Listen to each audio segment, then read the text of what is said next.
Hello, hello. Today we are going to talk about the wonderful world of legumes, otherwise known as beans, peas, and lentils. Peanuts are also a legume, however, they are identified as a nut because nutritionally speaking, they are more like a nut. In today's recipe demonstration, we're going to prepare 3 different types of legumes so that they are delicious and digestible. First, we're going to start with stovetop lentils. Lentils are one type of legume that don't require any soaking.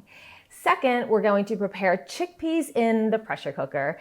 And third, we're going to make an easy 10-minute refried bean recipe using canned black beans. But first, let's talk about why lentils, beans, and peas are so fantastic for you. Legumes are such an important part of a plant-based diet because they are packed with protein as well as essential nutrients like calcium, iron, and folate. But they really should be a part of all diets because they are packed with fiber, an essential nutrient that falls short for most people. Legumes are also packed with phytonutrients, which are plant nutrients that often act like antioxidants, scavenging free radicals and reducing inflammation. You get all of this nutrition in legumes without getting the saturated fat, the carnitine, the hormones, and potential antibiotics that are often found in meat. What's more, legumes are so versatile. They can create delicious and satisfying veggie burgers. They can be added to tacos or grain bowls and salads, or they can be blended into a delicious veggie dip, and they make a delicious base for a plant-based chili. And that is just to name a few ways legumes can be used. When choosing beans, peas, and lentils, the canned, dried, frozen, or steamed and packaged varieties are all fantastic. Whichever you choose is great as long as you're eating legumes.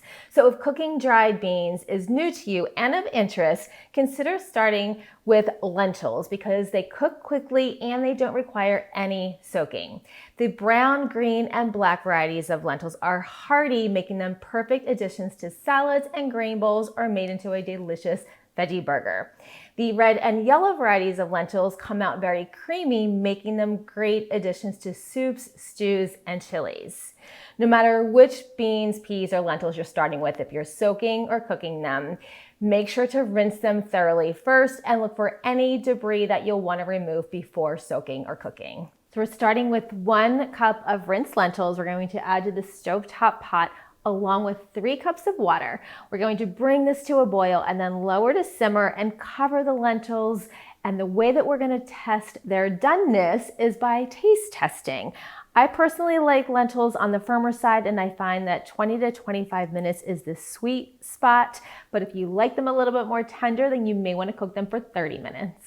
So the lentils are done cooking. One note is if you typically add salt as a part of your cooking practice, wait until the lentils or any type of bean are done cooking before adding any salt, because if you add salt during the cooking process, it can delay the time to cook. So add salt at the end, but you can spice things up a bit by adding your favorite spices to the cooking water or seasonings or other aromatics like garlic or onion to make it super flavorful. Now we're gonna let the lentils cool down before storing them in a refrigerator safe container. They can be safely stored in the refrigerator for up to 7 days, or you can freeze them for up to 3 months.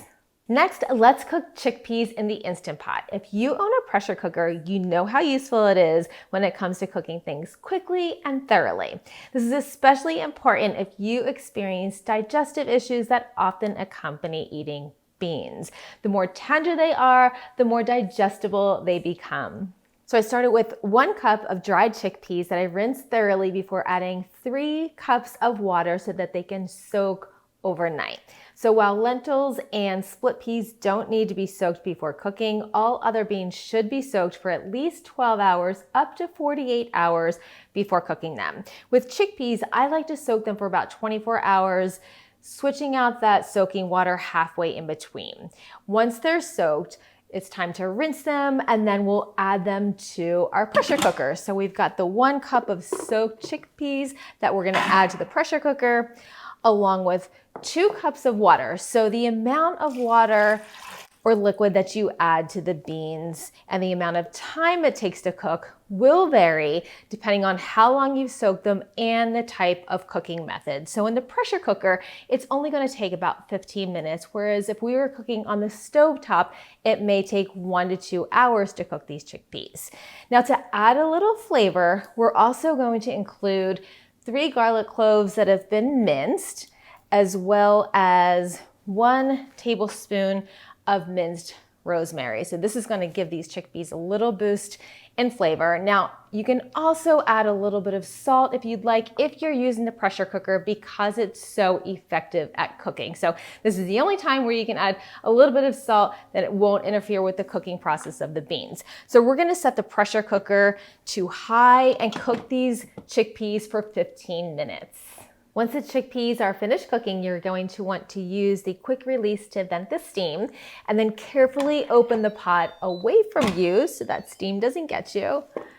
And I can see here they're pretty steamy, so I'm going to hold off on taste testing them, but they smell amazing, especially with those aromatics added, the garlic and the rosemary, and they look really tender. I'm going to put a little on my, just to taste. Oh yeah, they're nice and tender. They are perfectly cooked. There is a little bit of liquid left over in the pot, and that's okay. A quick remedy for that is just to simply drain any excess liquid. If you do have any left over in the pot, drain that before allowing the chickpeas to fully cool and placing them in the refrigerator or freezer. Finally, we are going to make easy refried black beans, a simple to make recipe that is versatile and super tasty that I think you're going to love. For this one, you can start with home cooked beans, in which case you would need 1 cup of dried beans before soaking and cooking them before using them in this recipe. Or you can use canned black beans. You'll need 2 15-ounce cans of black beans that will be drained, and if possible, look for BPA-free cans.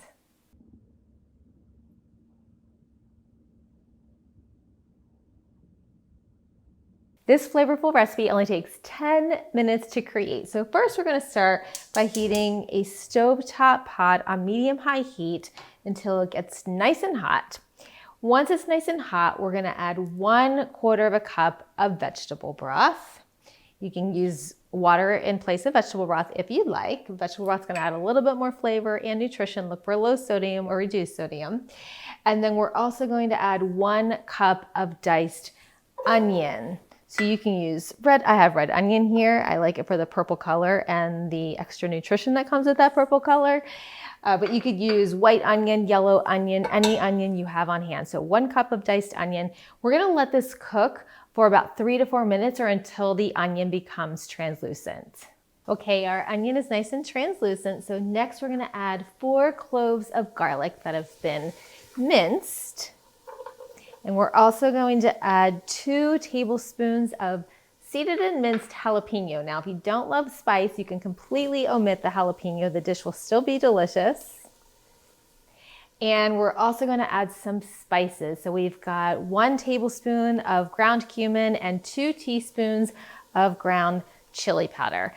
And we're going to let this cook for about a minute before adding the superstar, the black beans, as well as the rest of our liquid. So we've got 3 cups of black beans that we're gonna add to this, and 1 3/4 cups of liquid. So vegetable broth, or again, you can use water. And we're gonna let this cook. So we're gonna bring this just to a simmer and let it simmer for about 10 minutes until almost all of the liquid has been absorbed by the beans.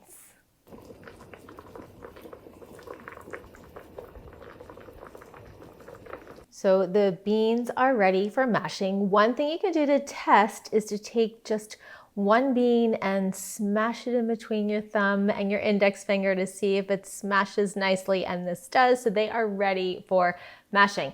I have transferred them to this bowl just so you can see the mashing, but you can always leave them in the pot and mash them in there if you like it, if it's easier for you. So we're gonna mash these until they're mostly mashed. I like a little texture in my refried beans, but if you like them super smooth and keep mashing away, you can either use a potato masher or a fork.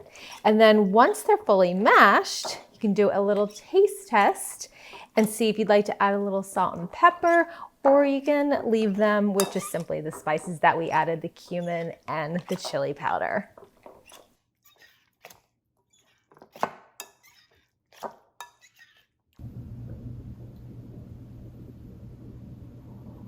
So the beans are about 3/4 of the way mashed. They look scrumptious.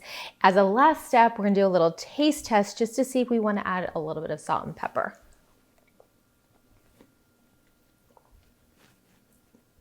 They're very flavorful without the salt and pepper. However, I personally like a little bit of salt and pepper, so I'm just gonna add a little pinch of salt and pepper just to bring out those flavors a little bit more. Again, this is optional. And then some freshly ground black pepper. And we're gonna stir that up and it'll be ready to go. There you have it. Now you know how to prepare 3 different types of nutritious legumes so that they are readily available anytime you want to add them to tacos, salads, green bowls, soups, stews, the list goes on. It's super helpful to have cooked legumes on hand at all times, especially for times that you are low on time. Don't forget to check out the How to Cook Beans guide that accompanies this video for more information and helpful tips. Thanks so much for joining me today. I will see you next time.